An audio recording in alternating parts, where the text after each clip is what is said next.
প্রণয়ের রূপকথা। লেখিকা ফাতেমাতু জনৌসি। পর্ব ৪। সকালটা বড় তিক্ত হল কুহুর নিকট। ব্যথায় শরীরের তপ্ততায় বিছানা থেকেই উঠতে পারল না। ওকে ডাকতে এসে রাত্রি আতকে উঠল। একই অবস্থা। এত জ্বর কি করে হল রে? গতকাল পরে গিয়েছিলাম রাত্রিপুগ। পরে গিয়েছিস? ওষুধ খাসনি? না গি। কেন? পাগল তুই? শরীরের হাল খারাপ করছিস কেন? আমাকে একটু ঔষধ এনে দেবে রাত্রিপু। আমি ঠিক হয়ে যাব। কাউকে কিছু বলো না গি। বলব না কেন? জানো তো মায়ের অবস্থা। টেনশন করবে গি। রাত্রি হতাশ হয়ে উঠে পড়ল। তার মামাতো বোনটা ভীষণ আদুরে। ও যখনই এখানে আসে তখন বেশিরভাগ সময় কুহুর সাথেই থাকে। যদিও দুজনের মাঝে কয়েক বছরের তফাত আছে, তবু ওদের সম্পর্কটা অনেকটাই বন্ধুত্বের। রাত্রিও ভীষণ ভালোবাসে মেয়েটিকে। কুহু শুয়েই রইল। উঠতে পারল না। রাত্রি এল মিনিট দুয়েক বাদেই। হাতে ঔষধ। ওঠে পড়। ঔষধটা খেয়ে নে কি, বলে কুহুকে ধরে ওঠাল রাত্রি। প্যাকেট থেকে ঔষধ নিয়ে মেয়েটির মুখে তুলে দিল। পানির গ্লাস হাতে নিয়ে পানি দিয়ে ঔষধ গিলে নিল ও। গ্লাসটা রাখতে গিয়ে রাত্রি খেয়াল করল টেবিলে ব্যথার ঔষধ রাখা। ও ভ্রু কুঞ্চিত করল। একি রে, তোর এখানেই তো ঔষধ ছিল, আমাকে দিয়ে আনালি আবার? এ কথার জবাব দিল না কুহু। রাত্রি যেন বুঝে নিল অনেকটাই। তাই তো শুধাল, ঔষধ কি দীপ্র ভাই দিয়েছে? হ্যাঁ বোঝাতে মাথা কাত করল কুহু। রাত্রি পুনরায় হতাশ হল। একটুখানি থেমে থেকে বলল, তুই কি সব সময় এমনই করবি?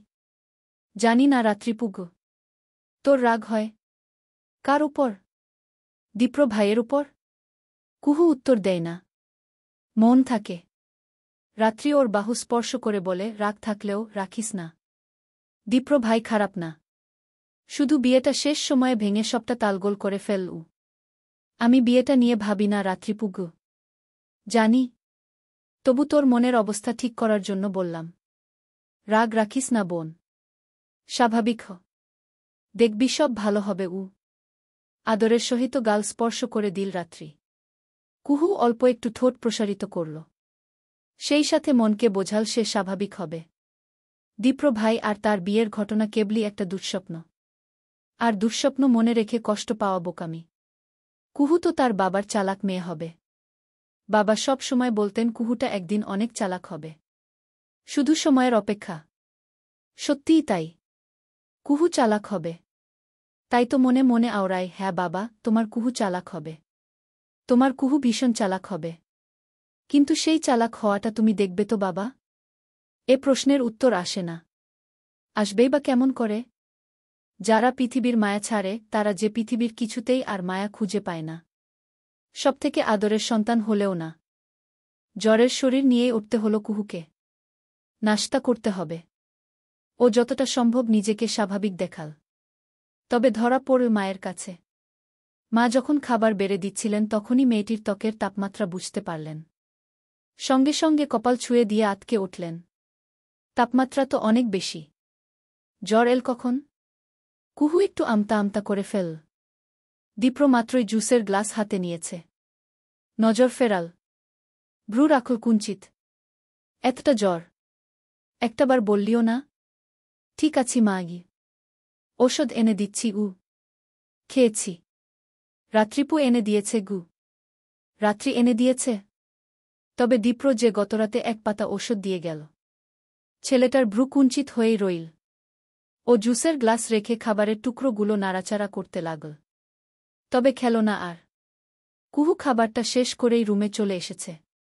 আর এসেই যে মানুষটির মুখোমুখি পড়ল সে হল দীপ্র। লম্বাটে ছেলেটাকে নিজের কক্ষে দেখে ওর হৃদয় আনচান করে উঠল। দীপ্র না তাকিয়েই কুহুর উপস্থিতি টের পেল। আমি ঔষধ দিয়েছিলাম। সেটা খাসনি?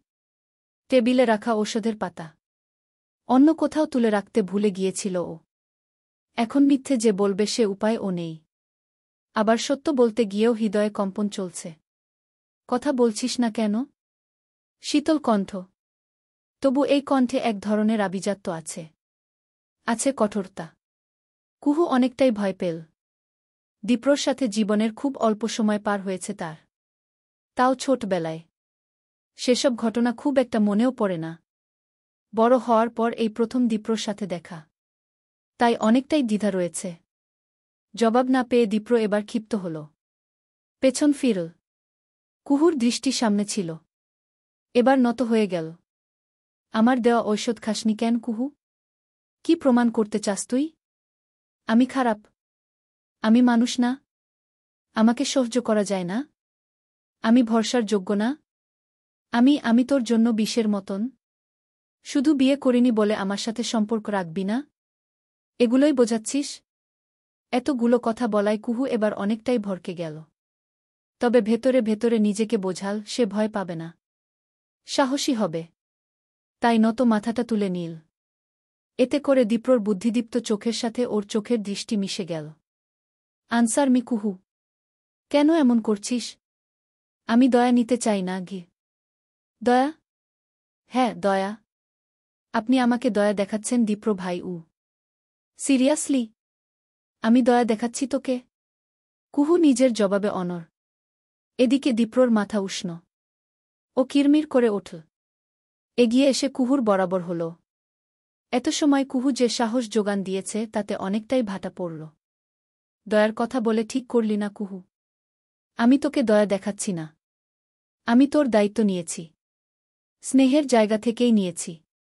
কিন্তু তুই সেটাকে দয়া বলে আমাকে ছোট করলি। ওকে ফাইন, এখন থেকে দয়াই দেখাব। আর সেটা তোকে নিতেও হবে গু। বলেই গটগট শব্দ তুলে চলে গেল দীপ্র। সেই চলে যাওয়ায় কেঁপে উঠল কুহু। সে কি কিছু ভুল করল? দীপ্র ভাই তো দয়াই দেখালেন।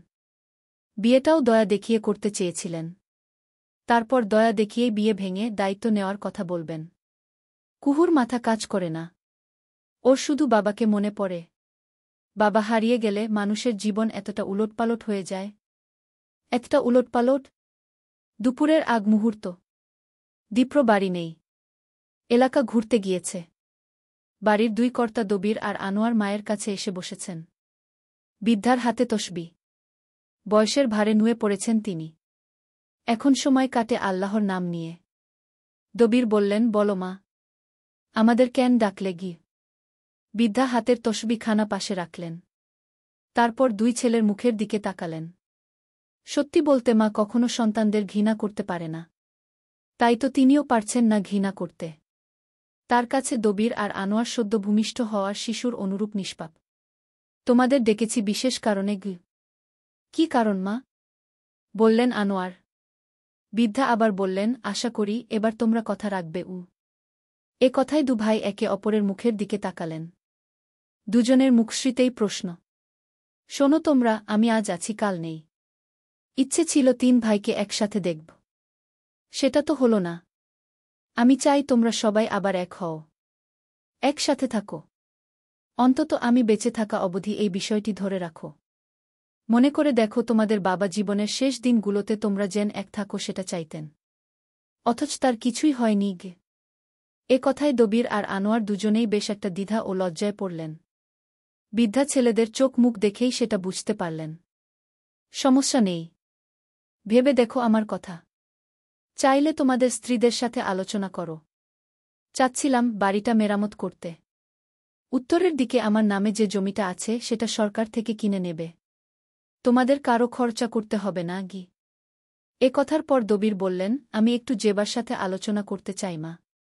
দীপ্রর সাথেও কথা বলতে হবে উ। ঠিক আছে। কথা বলো। তারপর জানাও। আর আনোয়ার? তোমার কি মতামত? আনোয়ার ও একটু দ্বিধায় আছেন। আসলে তার ছেলেটা এ বাড়ির পাগল হলেও মেয়েটা একেবারে বিপরীত। আবিদাও যে খুব একটা পছন্দ করে তা নয়। তবে বাড়িটা যেহেতু নতুন করে মেরামত করা হবে, এই দিকটা বেশ অনেকটাই নিশ্চিত হওয়া গেল। তিনি তাই দ্বিধা থাকা সত্ত্বেও বললেন, আমি থাকতে চাই মা। তোমার কথা আমি রাখলাম গ। চলবে।